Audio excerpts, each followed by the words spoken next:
welcome to this month's meetup of CRE 101.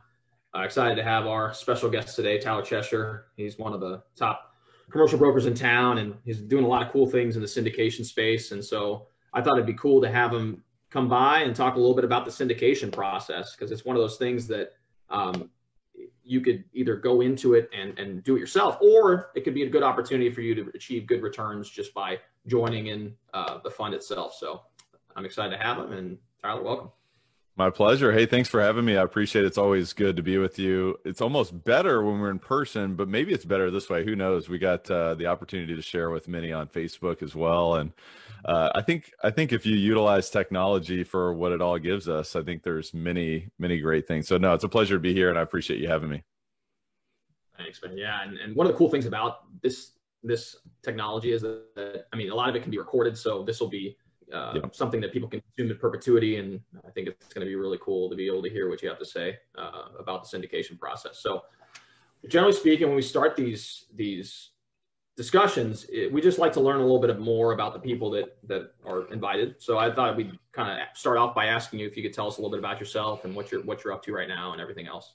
Yeah, absolutely. Yeah. So appreciate it again. Thanks for having me. And it's funny because I always ask this question on my podcast. Tell me a little bit more about yourself behind the bio, because we all talk about bios, especially in real estate. We're all like, I do this and I do that and I've done this and here's what I'm doing now. And so, I think it's important for us to get to know each other as people, right? More than just business owners or entrepreneurs or investors. And so, obviously I do a lot in real estate from an investment perspective. I kind of came up through the business as a broker and actually really kind of built my experience through that piece and had a lot of experience on, the multifamily brokerage side, as well as retail and office and land. And so, I've had a breadth of experience through commercial real estate from that perspective. And as I kind of grew as a, real estate practitioner, I decided that, hey, if I'm going to do this, I need to be an expert. I need to be excellent at what I'm doing. So I went out and got my CCIM designation and really fully started to understand, all the ins and outs of the business and, how to really succeed and how to really understand an opportunity and how to maximize that opportunity. So from a professional standpoint, that's a bit of a background on me. And before real estate, I was actually in corporate marketing. And the reason why I got into real estate was because I started to learn that I was actually just tolerating my life. And I was like plugging in, every single day. And I loved the concept of marketing and communicating to, the psychology of human beings and consumer behavior and sort of addressing, sort of and understanding and putting opportunities in front of people that, they would they would capitalize on and our business would succeed through. But I learned that, the politics of that environment wasn't something that was going to serve sort of my long-term interests. So I got into real estate, started as an agent and kind of built my business and then built a brokerage. And, along the way, invested in multifamily real estate as well, because that's what I believed in most. That's what I had most experience in. And I look back and I have gratitude for that, just because it was almost like luck to get me into this side of the business. I started investing, and it's so funny because when I started investing, I learned like, wow, this is a lot harder than it is to sell the properties. Because when the closing table is done as an agent or a broker, you walk away and you wish everybody the best of luck and you cash your check or whatever.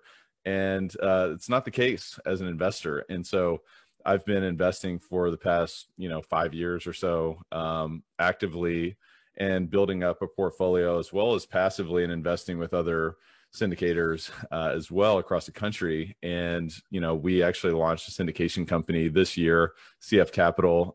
We actually launched in January of this year. So I'm sure we'll talk a lot about that today, but that's me from a professional standpoint. From a personal standpoint, I host a podcast called Elevate, which is a top 200 business podcast globally. It's been amazing. It's blown my mind, to be honest with you. I mean, we just had Seth Godin on. We have John Azaraf from The Secret, who's coming on literally next week. We have Dave Asprey from Bulletproof. You guys know Dave Asprey. So we talk a lot about like biohacking. We talk a lot about, maximizing your human potential and showing up and being a high performer. And, it is a lot about real estate. We do talk about real estate and strategy and tactics. But we also talk about investing in yourself, because what I learned, kind of building my portfolio is that, it's stressful, it's difficult, it's challenging, and it really requires you to show up and be the highest version of yourself to succeed, especially with the amount of competition that we see out there. And so, that's a bit of what I've become extremely passionate about, is personal growth and investing in yourself and showing up for high performance. And through that process, I've invested in coaching for years and years myself. And my coach actually told me, hey, look, you should be a coach. And I'm like, come on, man, I don't have time for that. That's crazy. This is ridiculous. And so I ended up taking him up on that. And I am a high performance coach for real estate investors as well.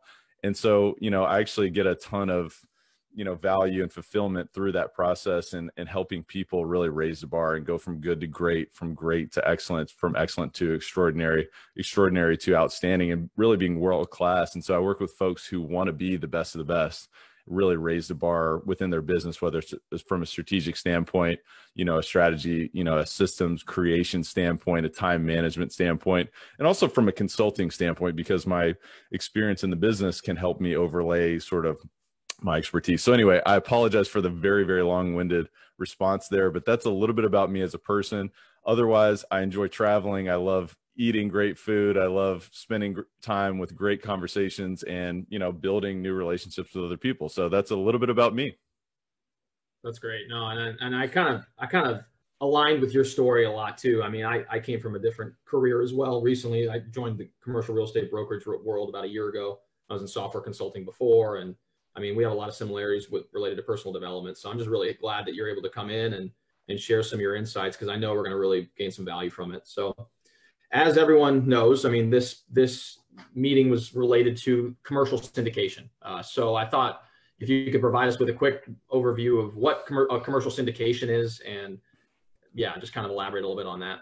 Yeah, absolutely. I mean, the way that I look at it as, commercial syndication is really just a partnership between a group of investors, where they combine their skills, their resources, and, ultimately their capital to purchase assets that are larger than they could purchase on their own.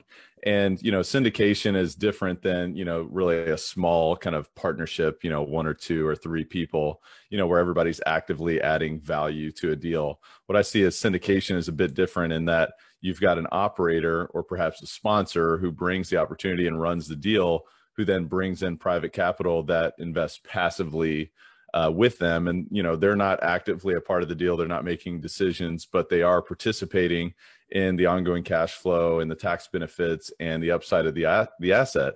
And so syndication is, it's a private security, and it's a way for, an investor to participate outside of Wall Street or other types of securities, and being involved directly in the ownership of real estate from that capacity.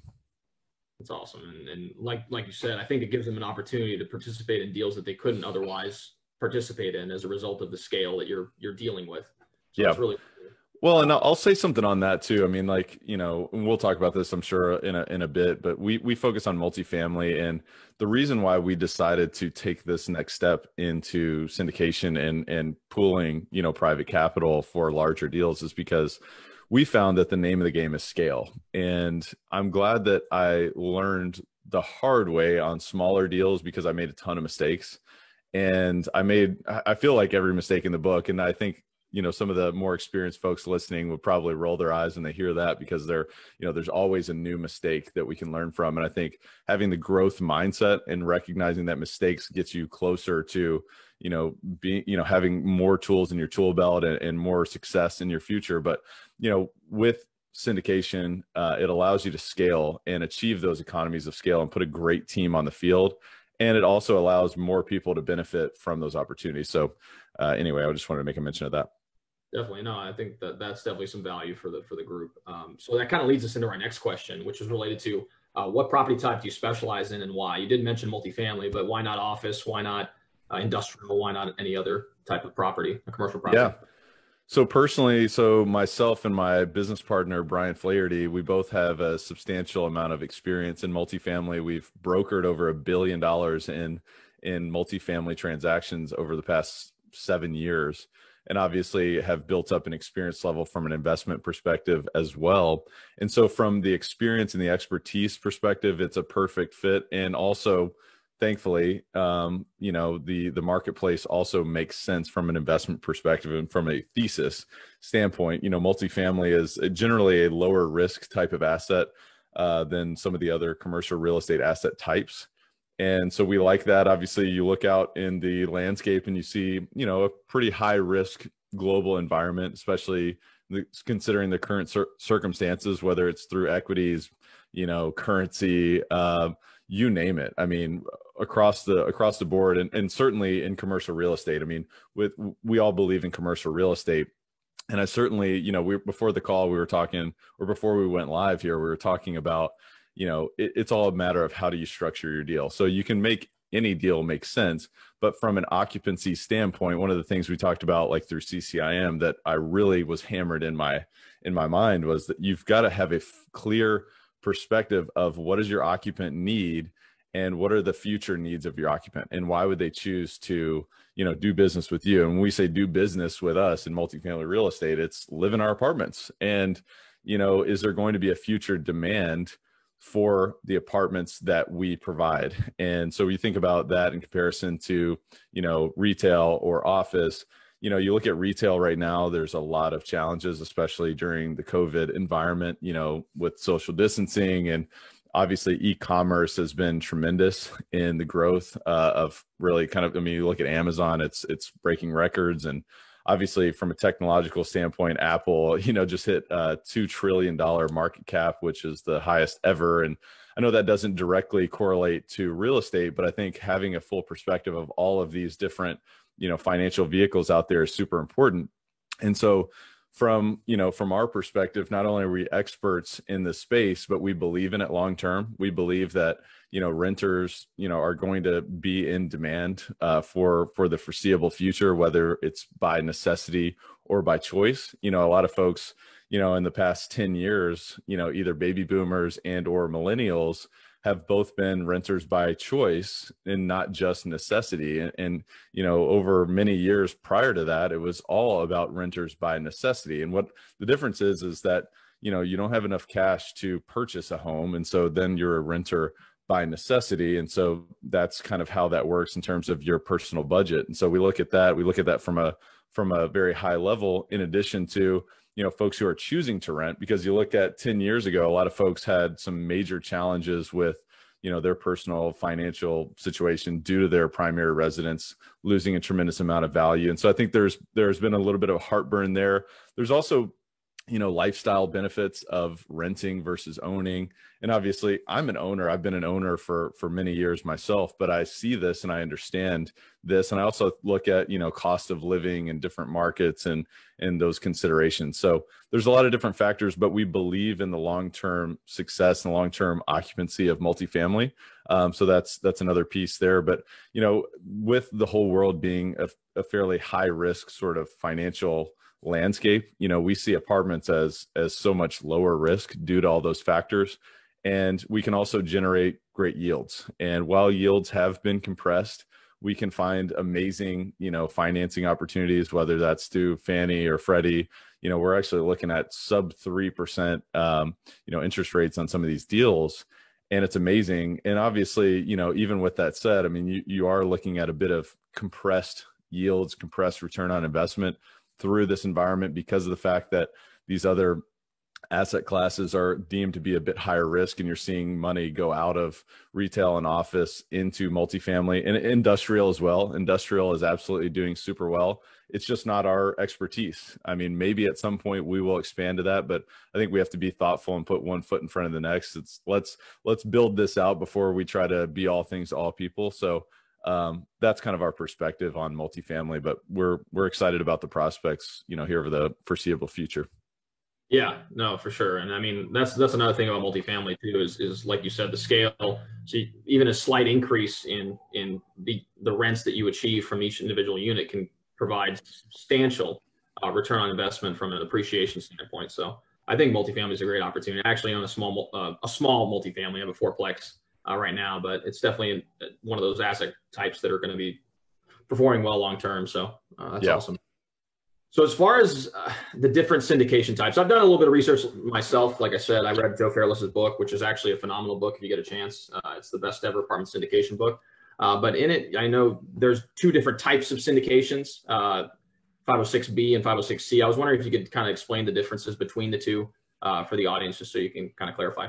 Yeah, and definitely recommend that book. It may be $50 or something like that, but it's worth it. It's a thick one, and it's definitely a great read. So whether you're going to do syndication or not, it's a great read for anybody who's active in the real estate space. So highly recommend that book. So thanks for plugging that. But yeah, as far as 506B and 506C, so I got a few notes in front of me just to make sure that I'm referencing this exactly correctly. But this is it's Rule 506 of Regulation D, set out by the Securities and Exchange Commission. So instead of going out and raising a public offering like an IPO, this is an exemption from doing that. And so basically what this says is this allows you to raise an unlimited amount of money and sell securities to an unlimited amount of accredited investors. And an accredited investor is defined as someone who's earned $200,000 over the past 2 years and expects to earn the same or more in the current calendar year, or they have $1 million net worth, not including their primary residence. And so 506B and C are a bit different because they're two different exemptions, and 506B must satisfy the following requirements. So you cannot use general solicitation or advertising to market the security. So basically what that means is if we're going to raise a fund or a syndication on one particular asset in a 506B, participation, we cannot go out there and post it on Facebook, or we can't, talk about it on Elevate Podcast, or we can't talk about it on this live call. We can't say, hey guys, we have this deal, so go to, cfcapllc.com and go ahead and, invest now. We can't do that through a 506B. You can do that through a 506C, and I'll get to the difference in, sort of the caveat there here in a minute. But you have an unlimited security sales to accredited investors and up to 35 other purchasers. So you can, in a 506B, you can have as many accredited investors participate as you want, but you can have up to 35 other, they have to be sophisticated. And so, you don't necessarily have to have the accreditation status, but you have to basically prove to the SEC that you have a general working knowledge of the risk profile of this opportunity. If you're somebody who's never done any sort of real estate investing, or you don't know anything about the space and you're not accredited, there's probably, a reason for you to not invest in the deals. And really the Securities and Exchange Commission is just trying to protect people. They're just trying to protect people. And you have to realize that, these deals, while we believe are very low risk, there's certainly a level of risk involved, and there's a level of risk in investing in anything. But, worst case scenario, of course, you can lose your investment in the deal. And so I think the SEC is just trying to protect people from that standpoint. So, and again, on sophisticated, it's just having a sufficient knowledge and experience in financial and business matters to make them capable of evaluating the merits and risks of the prospective investment. So just wanted to stack on that. You can also, as far as the regulations, they're trying to protect folks against fraud. So no misleading or false statements are permitted. It's an anti-fraud protection there. So you've got to disclose everything. You really kind of register through your, through all the documentation. And we work with a company in California called Crowdfunding Lawyers LLP. And it's funny, I was talking to a strategic partner recently about this, and they're like, wait a minute, crowdfunding? Like, are you telling me you guys are just like, you're going out there and raising $500, $1,000 from individuals? And the answer to that is no. Crowdfunding is more of a legal kind of definition of syndication. It's another way to say syndication. If you wanted to go to the crowdfunding route, there is a Regulation A, and I won't go into too much detail on that, but it's up to 20 million as tier 1, up to 50 million as tier 2. And you can raise funds from non-accredited investors in that. But there's a ton more paperwork and cost involved in terms of setting that up. So that's not something that we do. I know one example is Grant Cardone recently did a Regulation A. I think he did a $50 million fund there. So, folks were investing $1,000, $2,000 or whatever. And from what I understand, it was quite onerous. And so anyway, I won't go into too much detail there, but Rule 506C, as a difference of Rule 506B, is a little bit different because it's all accredited investors only. It's a limitation there, that you've got to meet those requirements.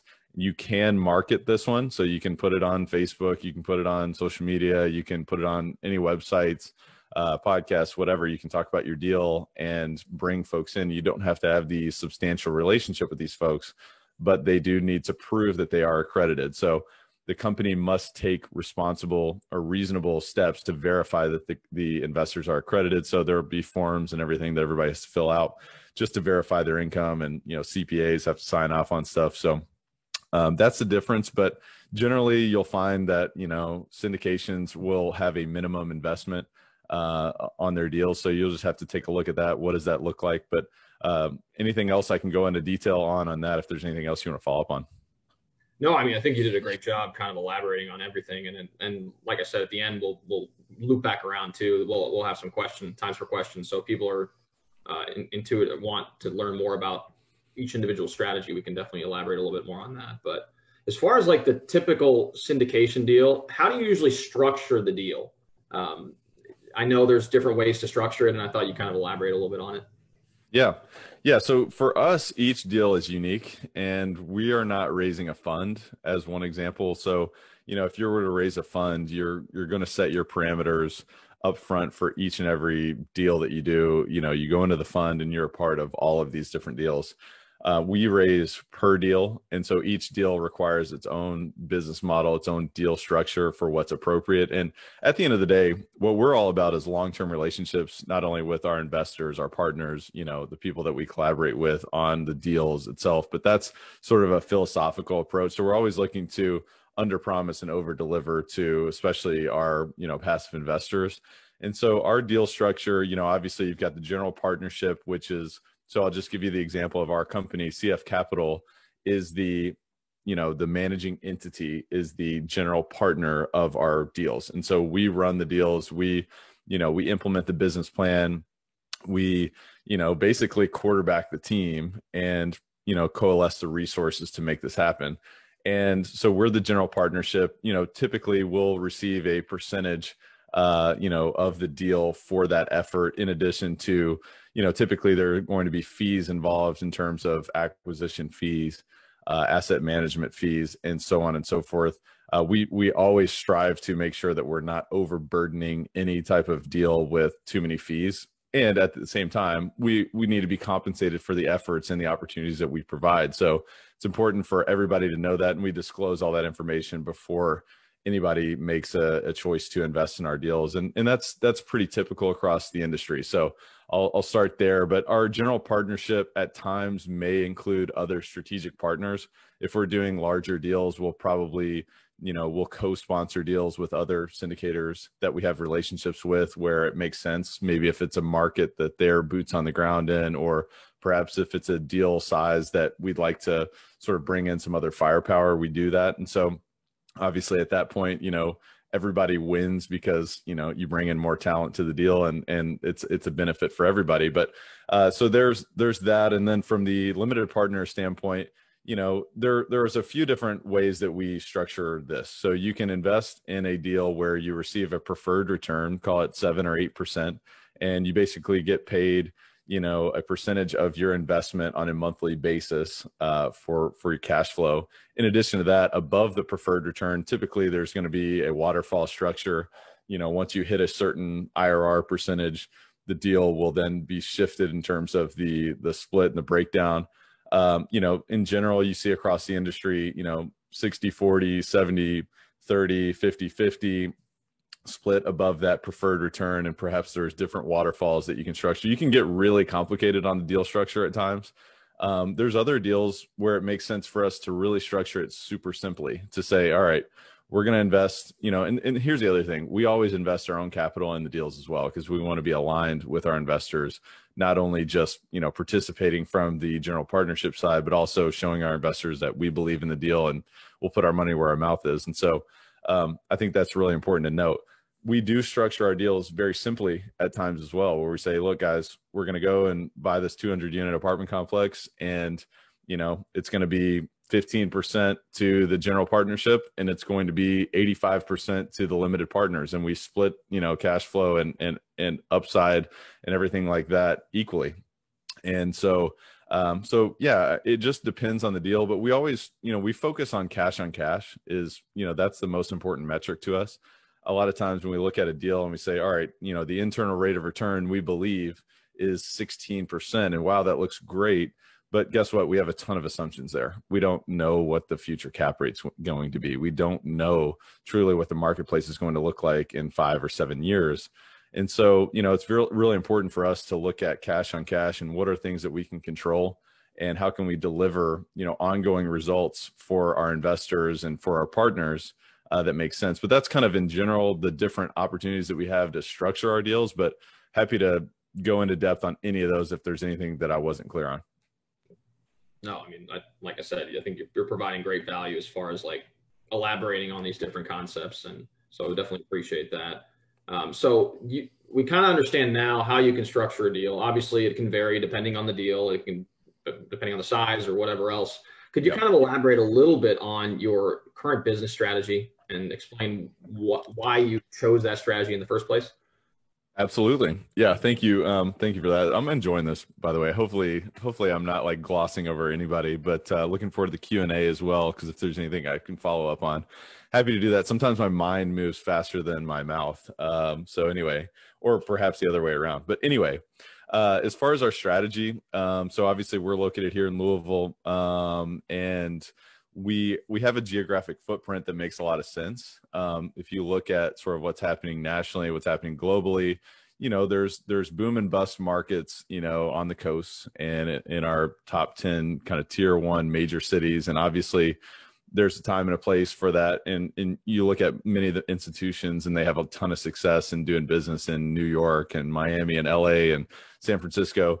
Not only are we not experts in those markets, but we feel that it's generally a higher risk type of profile and also much lower yield. And there's a bit more speculation in, the way to make those deals work is you've got to be expecting a huge pop on the back end because your cash flow is going to be tiny. And so the thing that we love about being sort of where we are in Louisville is that we generally have a better cash flow profile in this region. And also, I was just talking to you about big shifts ahead. I mean, we had the guy on the podcast yesterday, Big Shifts Ahead. And you look at, it's a great book, by the way. Anybody who wants to learn more about migration, demographics, and, consumer behavior and making decisions, and getting ahead of that, you need to read that book. I highly recommend it. But, we look at migration, and a lot of the migration is happening to the Southeast right now. A lot of people are moving from the Northeast or out West or really expensive markets to places in the Southeast due to, whether it's the government structure of, tax on your income tax or, job opportunities. A lot of companies are moving to the Southeast. And so our strategy is to acquire 100 to 300 unit B and C class multifamily communities across the Southeast. In addition to, I don't know if you consider Kentucky Southeast or not. I think in some ways you would, in other ways, perhaps you wouldn't. But of course, we're experts here in Kentucky, also Indiana, Ohio, Tennessee, and North Carolina. And we plan to, as we, our goal is really to, quote unquote, dominate those markets. And as we grow, to continue to expand south. And we've already got our eyes on Alabama. Huntsville, Alabama is a great market. Birmingham is very similar to Louisville in many ways. So we understand, what that's all about. And, even further to South Carolina, and we've even kind of taken a look at some opportunities in North Georgia. And so we look at all of those things, and, we focus on secondary and some tertiary markets, depending on where we believe the growth is going. We look at like our sort of geographic footprint. You look at Louisville, you look at, Nashville, Chattanooga, Knoxville, even into North Carolina, you got Charlotte, Raleigh, Durham, Greensboro, just to give you some examples of some specific markets in addition to Cincinnati, Columbus, Ohio, Indianapolis, Indiana. You have a different profile of risk. You have a different profile of upside and opportunities throughout those markets. And so we like how that kind of balances out and gives folks the opportunity to participate in, some different type of markets, some different type of assets. So that's really our strategy. We do not really invest in core assets right now. And what I mean by core is, new construction class A deals, in those markets, just because, there's no way for us to add value to those deals. Our strategy is to always to go in to add value, whether it's physically or operationally. Right now in the market cycle, we feel that it's, generally not in our interest to do a super heavy lift. And what I mean by that is, distressed assets are generally off our radar unless it makes sense. I mean, we are certainly opportunistic and we will consider them where they make sense.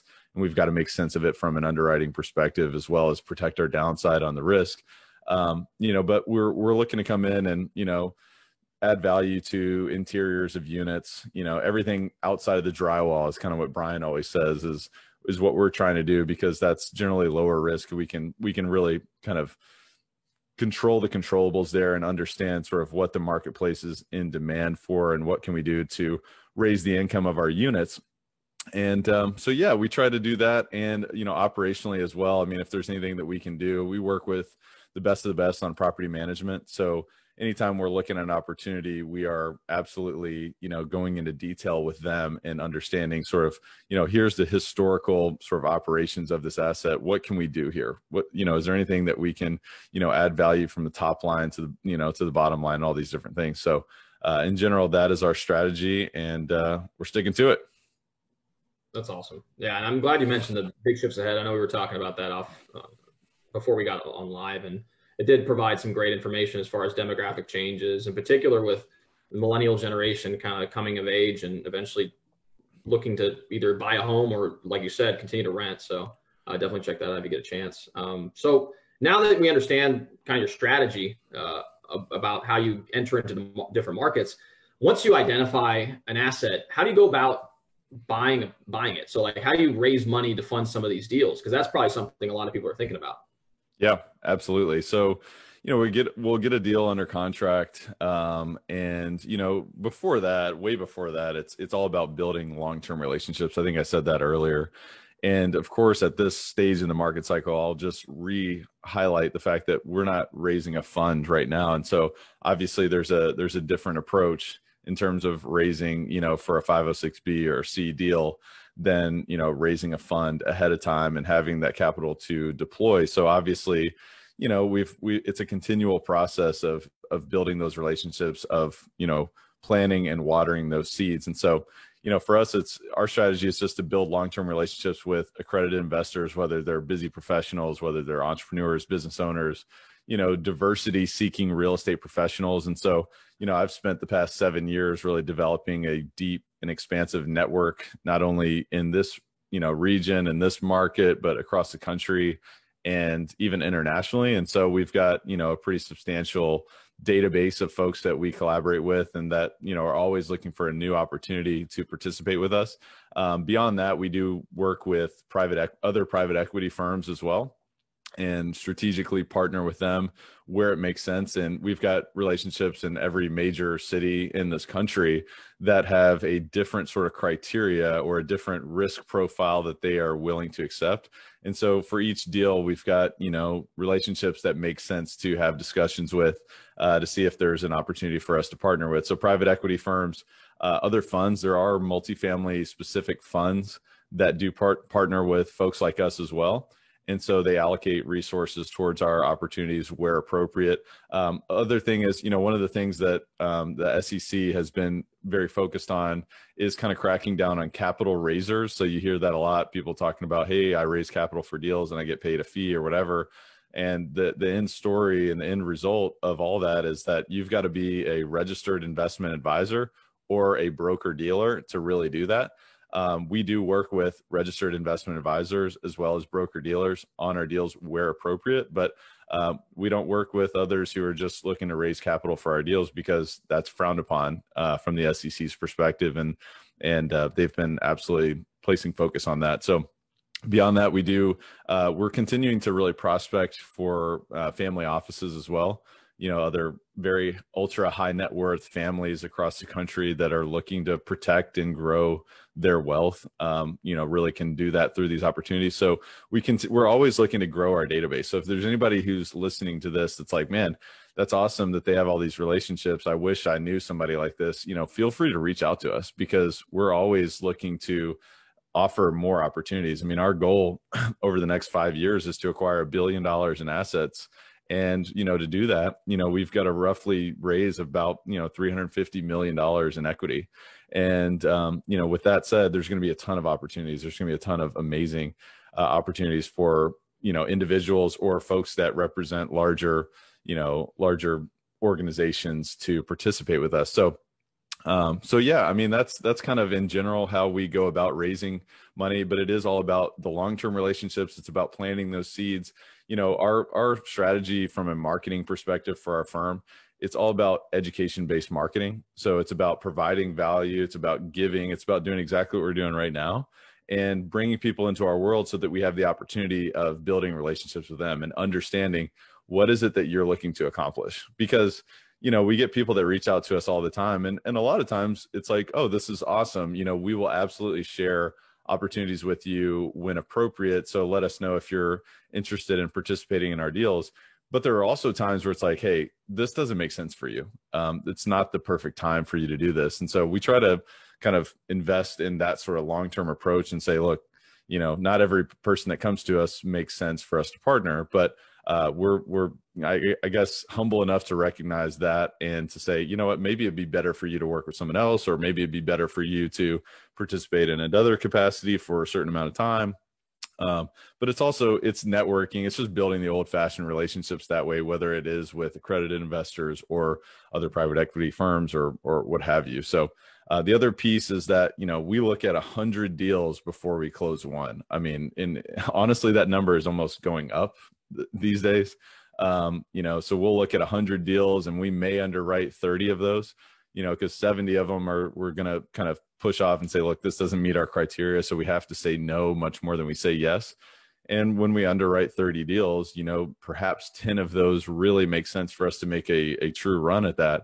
And, with the competition that we experience in the landscape, one of those ends up going to the closing table. And so it's kind of a simultaneous process. We're going after the deals, and we're also building and nurturing those relationships so that everybody's sort of on the same page and ready to go when the time is right. Definitely. And I think there's something really important with what you said. I mean, you've been building these relationships for 7 years, it's taken you that long to kind of foster those relationships. And I mean, I see you all over the place. You're always getting involved in different meetups and podcasts and get your name out there and continually adding value to people. And I think at the end of the day, the more value you add to other people, the more likely they are to kind of reciprocate at some point in time, whether that's down the road, 5 years down the road, 10 years down the road. So, yeah. And I appreciate you saying that. I think one of the biggest things that I learned as a broker was that the only way for me to be successful, and I've always had a drive to be more than just, successful. I want to be the best of the best. And the only way for me to be able to do that, and the only way for us to be able to do that now with what we're doing with CF Capital, is to, thrive on a referral basis. So if we can deliver beyond expectations, not only are we going to get people to say, this is an amazing opportunity, let me participate again, and please, keep my money and let's do this again and again and again, because everybody wins from that standpoint. But also we can grow our database rather than just spinning our wheels and going out and spending a ton of money on ads and all these things. It's all about building those relationships and doing the right thing. So thank you for saying that. I appreciate it. Definitely. No, of course. So I guess as far as the deals are concerned, because I know you mentioned you analyze 100 deals before you invest in one. I guess, can you elaborate a little bit on the deals that are actually worth pursuing? Because I feel like that's something I know Chris and I were talking recently. He's looking at a deal in another submarket, and we were kind of analyzing to kind of figure out whether or not it's a good opportunity. But if you could kind of elaborate a little bit on what you do as far as the analysis is concerned. Yeah, absolutely. So our team, and this is a team sport. So that's, I know that's kind of the corny phrase of the, past few years, but it's true. And if you're trying to do this by yourself, it's going to be very challenging. For me, it's been a huge step in an amazing direction to not only have a great business partner that can handle so much, but also building a team together. And so, as far as finding these opportunities and understanding whether a deal makes sense, from our team perspective, one thing that has been super helpful for us is bringing on acquisitions associates.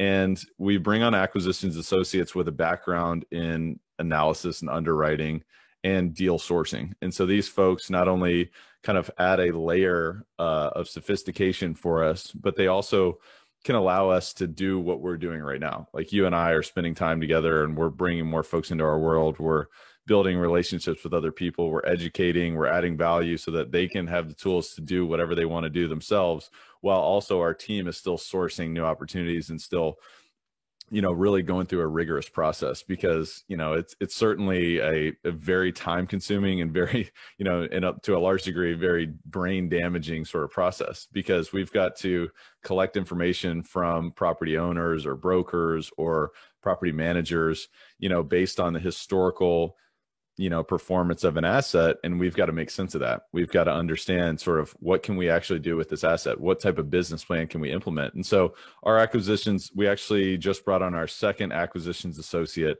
and we've had one for a while. And one of ours has been actually covering all of our markets.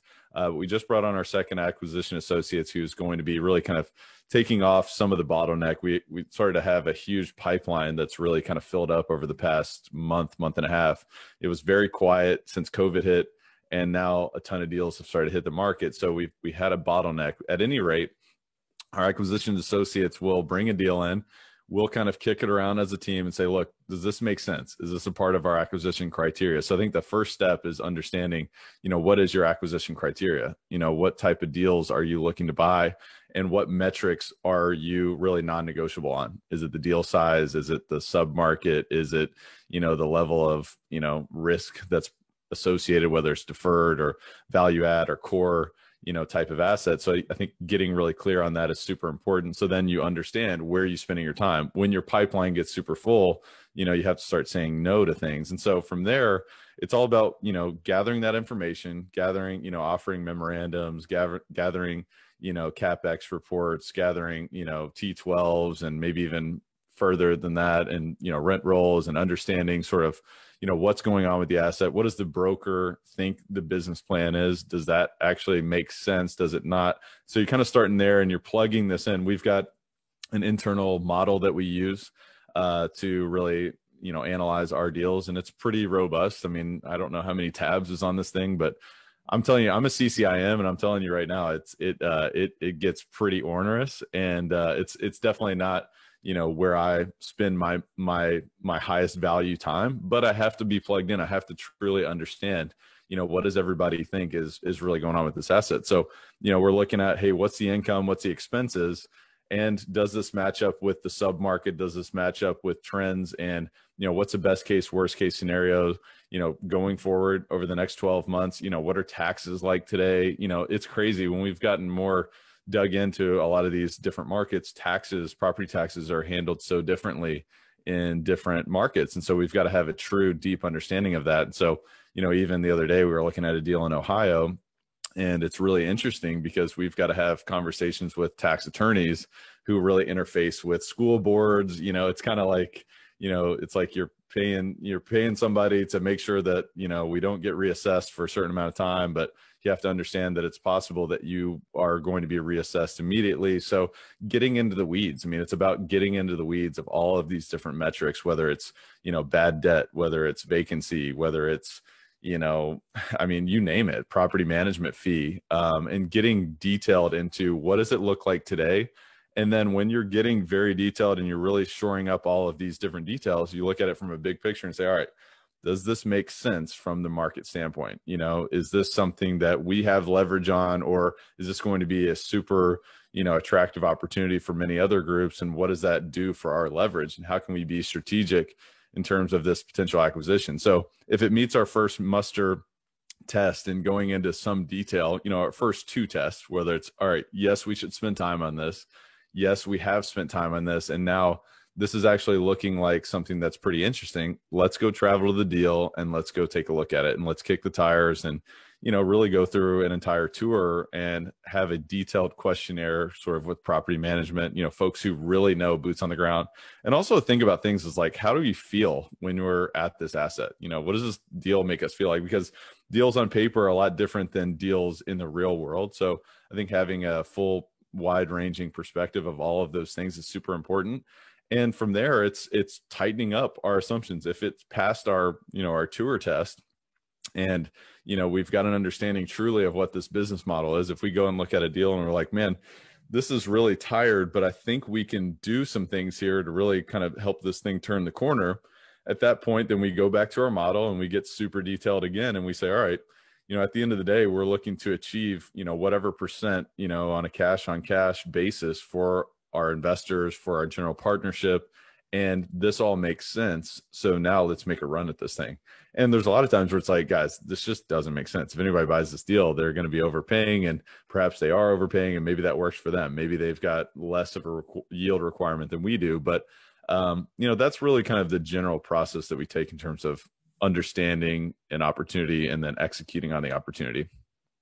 That's awesome. Yeah. And I don't know if it was Steve Jobs or Warren Buffett that said that they're successful because they say no to almost everything, so that's really distinguishes you. I mean, you have to be able to distinguish between what's right and what's wrong based on what your criteria are. So that's really great that you provided that information. So as far as once you purchase a property, I know you elaborated on this a little bit, but could you tell us a little bit about how you reposition it? Because the reason you buy the property is because there has to be some upside involved. So I was wondering if you could kind of elaborate on that a little bit. So the question is, how do we add value? Is that right? Yeah. So yeah, that's exactly. So when you purchase a property, what actions do you take to reposition the property in order to maximize the yields that you achieve? Yeah, absolutely. No, thank you for that. Thanks for clarifying. So, in general, so I'll start here, and this is the way my brain works. It's like, all right, what's the big picture? And then let's go into the details, right? So for me, it's pretty obvious where we start from. It's how do we increase income, right? How do we increase the income on the asset? Because, if there's anybody who's just getting started in real estate, or they're just, they have interest in real estate, at the end of the day, we value these assets based on the net operating income. And so what can we do to increase the value of the asset, from that perspective is absolutely one way that we can look at increasing value. And it's, that's, as it boils down to it, that's an extremely important figure from a valuation perspective. And we can talk about cap rates. We actually just wrote a blog post on cap rates and how we look at that. And so if you want to take a look at that, you can visit our website on that. But that's one particular place, but it's all about either increasing rents or decreasing expenses, rents/income, right? So we start there. And so, we look at the income of the particular units, and we also do a rent analysis, and we do a sub-market and overall market analysis of, what's going on in this marketplace, where's the demand, and what are vacancy rates at? Because that's another piece of income is vacancy, right? If you've got a 10% vacancy rate, but your submarket is more like a 5% on average, obviously there's a spread there to add value. And maybe there's something going on with management or operations that's off. And it's a quick way for you to really strategically add some value, is to be more hands-on and be more direct in your asset management. So that's just one example. Of course, on the income side, there's, RUBS, ratio utility billing services. There's other income, whether it's pet fees, whether it's, trash. There's valet trash services out there, for some of these larger assets that may make sense. And in particular, if you're looking at a B, it's certainly an A class deal, trash valet is certainly a value add for the residents as well as, for ownership. And so there's a spread there that may be appropriate. Also, adding cable or internet or other sort of smart technology, that there may be a spread available for the owner and value for the residents. Those are things that you can creatively look in an asset and say, how can we increase our revenue? And so we look at, so I'll just kind of recap there. It's, it's about, what's the collected income per unit, and does that match the market? And if it matches the current market, the way that the asset is positioned now, that's great. But if we were to raise the quality of the asset or the quality of the units, is there any spread there? So that's when we talk about, investing, call it $7,500, per unit. we're looking to increase the revenue on a 12-month basis by 20%, where it is right now. And so I think it's a pretty rule of thumb sort of approach that we take in terms of investing per unit. So that's a good way for us to add value on the revenue perspective. Other things are bad debt. I mean, how many units are not performing that, no longer, are collectible? So I think it's being thoughtful and being rigorous in your screening process. That's one of those things that doesn't show up for a little bit, but it comes down to being, responsible in every sort of direction from a property management standpoint. Also on the really kind of on the expense perspective, it's all about, what's industry sort of norm on your, call it your insurance expenses, your property management fees, your salaries, your payroll, your bonuses, your bonus structure for the personnel who are operating the asset. So there's many different ways that we can look at the expenses and say, all right, this is reasonable, or this is a bit out of line.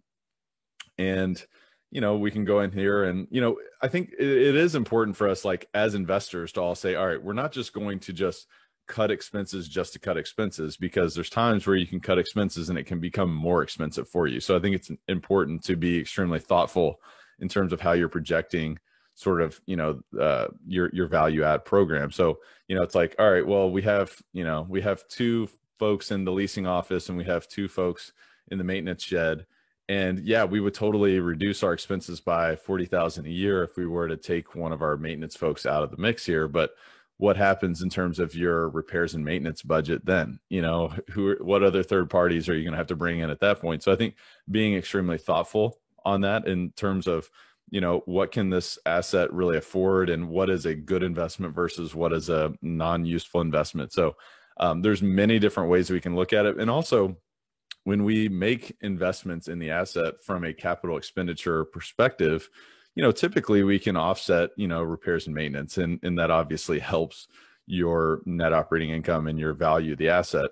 But it also, all of these things increase cash flow, which at the end of the day, we're not speculators, we're not gamblers, we're not hoping and wishing and praying that the value of our asset grows in the future. We're controlling the controllables, we're forcing appreciation, which is really more of the cherry on top than anything. What we're doing is we're going in here and we're increasing cash flow so that everybody can win from that perspective. So you can enjoy the tax benefits of real estate. You can also enjoy the inflation protection benefits of real estate, and all of those different things that we all love about it. And, if we get appreciation at the end of the day, then that's awesome. That's also great too, but we're not hoping and praying and wishing for that. But that's sort of in general, our approach to add value to these deals. That's awesome, man. I really appreciate that value. And then for the purposes of time, I think what we'll go ahead and do is just open it up to questions, just to allow a few people to provide some insights if need be.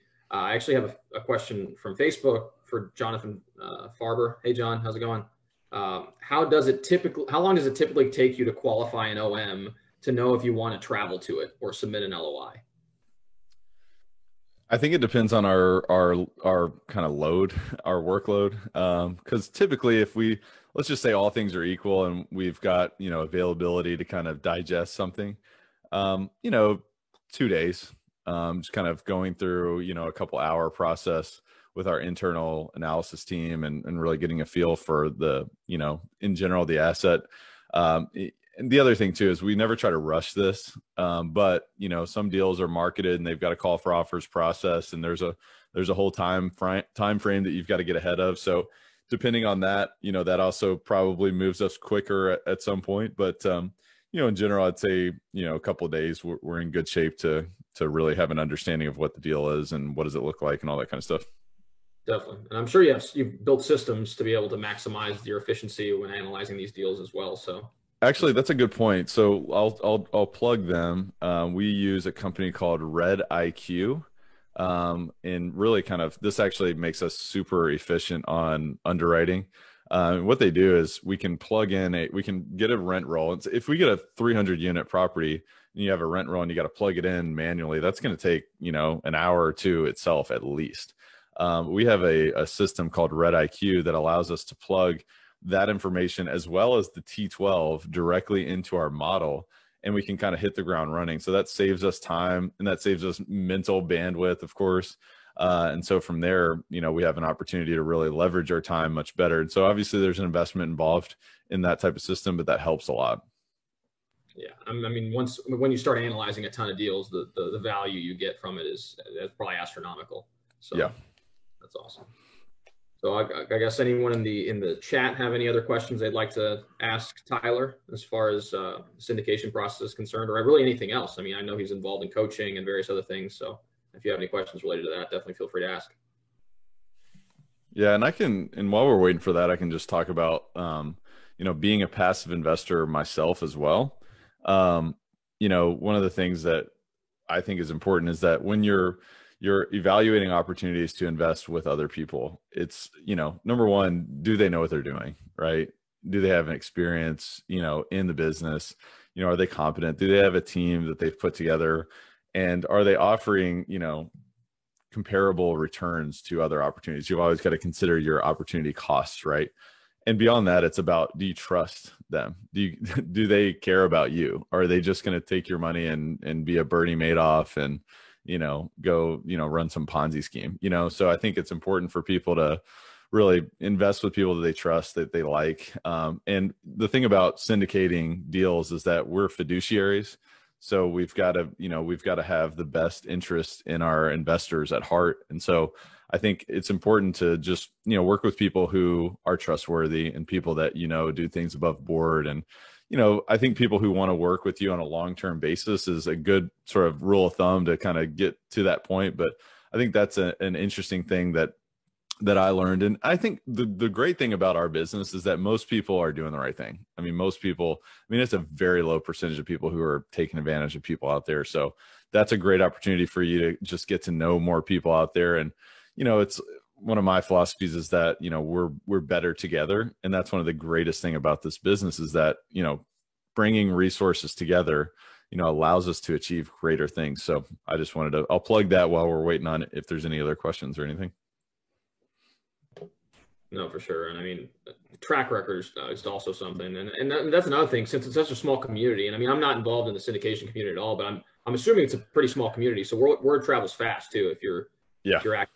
So yeah, absolutely. Yeah. Word travels fast, and reputation, it takes 20 years to build, 20 seconds to destroy. So you've always got to show up and do the right thing. But beyond that too, like for us, like one of our philosophy, and actually our kind of tagline for our company is elevating communities together. And it's all about, raising the bar for, our team, the people we work with, people we collaborate with, whether investors, but also it's improving communities. It's improving, employment opportunities at the assets or even around, in these cities that we're dealing with. And then together it's all about us, it's like, this is a team effort and everybody wins when we do that. But I don't know. I mean, another thing is that we always try to expect the unexpected. Like this year, I can tell you that I did not expect us to have a pandemic. I did not expect, the level of uncertainty that we're all kind of dealing with this year. But I think that's going to be the key to really succeeding in the long term, is just expecting that, there's going to be things that totally blindside us. And what can we do to be prepared, not only from a personal and emotional standpoint, to just say, all right, let's be resilient, let's be persistent. And this is asking us, how committed are you? And, what are you willing to do to show up and be resourceful? And I think if you're willing to be nimble and pivot where necessary, that'll set you up for long-term success. So that's what we try to do. Awesome. So we do have one question on Facebook that I thought I'd ask, which is, how do you source deals of 100 plus units? That's a pretty good question. Yeah. So it's funny because a lot of folks will, a lot of folks will get started in investing in single family homes, and then they'll try to kind of graduate to the next step. And obviously that's a great trajectory for many people. And the thing that's interesting about it is that as you source, single family deals, it's a lot different than sourcing these type of multifamily deals. And even on the smaller size range, but, especially 100 to 300 units, one of the things that's been great for Brian and I is having a brokerage background. We really know how this space works. And, really it is controlled by brokers, and it is about those points of leverage in a, sphere of influence of the top brokers. And, it's all about the Pareto's principle, the top 20% of brokers in, in these markets are doing 80% or more of the business. And so we're always, looking to build and strengthen those relationships and show those folks that we're, not only people that we think that they would enjoy working with, but we execute on our promises and we close deals. And so that's super important, is to build that reputation. So, we focus on those relationships, and a lot of those deals are either on or off market deals. And we've seen a lot more on market deals recently. We've also seen off market deals, and it is about staying top of mind. It's about calling brokers. It's about, getting on their distribution list, but it's also about, getting in market. And even during a pandemic, it's maybe it's fist bumping or whatever, but we're spending time with these folks and we're looking them in the eyes and we're reminding them, hey, here's what our acquisition criteria is. And so, it's that kind of stuff. It's also building a credibility with sellers as well, because the brokers are the advisors for the sellers. And so we've got to sell ourselves to the brokers who sell us to their clients as well. So it's a bit of a multifaceted approach, but that's kind of in general the strategy on bringing more deal flow. But it does help to, if you can build a team of folks who can kind of help you with this, because it's a very hands-on process. You can't just click a few buttons and they're going to start sending you deals. You've got to really, prospect and follow up and build, relationships and build a database. So that's what I would suggest. Definitely. For sure. So cool. So as far as the chat box is concerned, we don't have any yet, but I'll give it another minute or so on Facebook. We have about 5 or so people watching on Facebook as well. So give it about a minute. Do you have anything else you'd like to share as far as syndication process is concerned? I don't think I do. I think it's good for folks to just learn. I mean, here's what I'll say. A lot of folks who are, they know about real estate and they want to grow their real estate business. In my opinion, you should absolutely be, growing your knowledge. You should be educating yourself on a daily basis. So if you're watching this, hopefully you got some value, and I'd be grateful if you sent me a quick note and said, hey, I really appreciated that, and just let me know. And if not, then I'll be better next time. But I think what I would say is that, the most important investment you can make is in yourself. And you should always be willing to, update your knowledge and, read a new book or listen to a new podcast or have a new conversation and continue to make mistakes. So go out there and take action. I think it's super important for people to not only educate yourself, but educate yourself for effective action. So what can you do to, distill down maybe your top 2 or 3 distinctions from our discussion today, and make a quick note of that and say, what can I do over the next 30 days to put this in action? Because, knowledge, in my opinion, is only potential power. It is not power. And I think that's one of the biggest, mistakes and the biggest sort of discrepancies between what was previous conventional wisdom. Knowledge is only potential power. The real power is in taking action. So what I would say is, what can you do to put together a 30-day action challenge today? So if you want to be more of a passive investor, over the next 30 days, you need to build your database of, other people who are syndicating deals. Or if you want to syndicate deals yourself, you need to take 30 days to really kind of hone in on one of these top 3 key distinctions and really go deep on that and expand that. So, there's many things that we talked about today, and there's many ways for you to put together your own action challenge. But at the end of the day, it's all about your own responsibility. So invest in your education, but also take action. And look, you're going to make mistakes. I mean, we make mistakes every day. I mean, I guarantee you, I've made multiple mistakes already today. So take that feedback and be willing to get up. The only time you fail is when you quit. And so that's what I would say to all the listeners. Definitely. Thank you so much for that. And as far as like keeping in contact with you, how can the audience just learn more about what you're doing and just keep in contact with you? I know you got the podcast and everything else. You kind of want to elaborate a little bit on that? Absolutely. Yeah. Thank you for giving me the opportunity to do that. Yeah, of course, you can check out Elevate if you enjoyed the conversation today. We do a lot of this, and it's a lot of fun. And so you can check that out. It's on any podcast platform. That's an easy place to really get to know me a little bit better. To learn more about what we're doing with CF Capital, you can go to cfcapllc.com. Again, that's cfcapllc.com. We try to get cfcapital.com. The guy wouldn't sell us the URL, and it's not being used. So if the guy's watching, maybe reach out and we'll buy it from you. But cfcapllc.com. And you can actually sign up for our, investor club. We call it an investor club because it's a club. I mean, it's all about bouncing ideas off each other. It's sharing opportunities. So you can actually go to our website, and it's really simple to get in touch. And actually, you will get an automatic email when you sign up there with a link to schedule a time to speak with me directly. And we can talk more about what your goals are. What are you looking to accomplish? And if it's a fit for us to, to share opportunities with you. Beyond that, you can visit coachwithtyler.com, talking a lot more about sort of high performance coaching for real estate investors. So those are just a couple of opportunities, but I'm always open to connect with people on social media. I'm all over that as well. So I'd love to meet with everybody. Definitely. Well, thanks again, Tyler, for coming by. I know you provide a ton of value, and like I said, I mean, this will be recorded, so it's going to be a phenomenal opportunity for more people in the future to be able to glean some information from here. So thanks again for your time, and I guess we'll see you all next week. Thank you, my brother. Appreciate it. It was a great time. See you guys. Bye.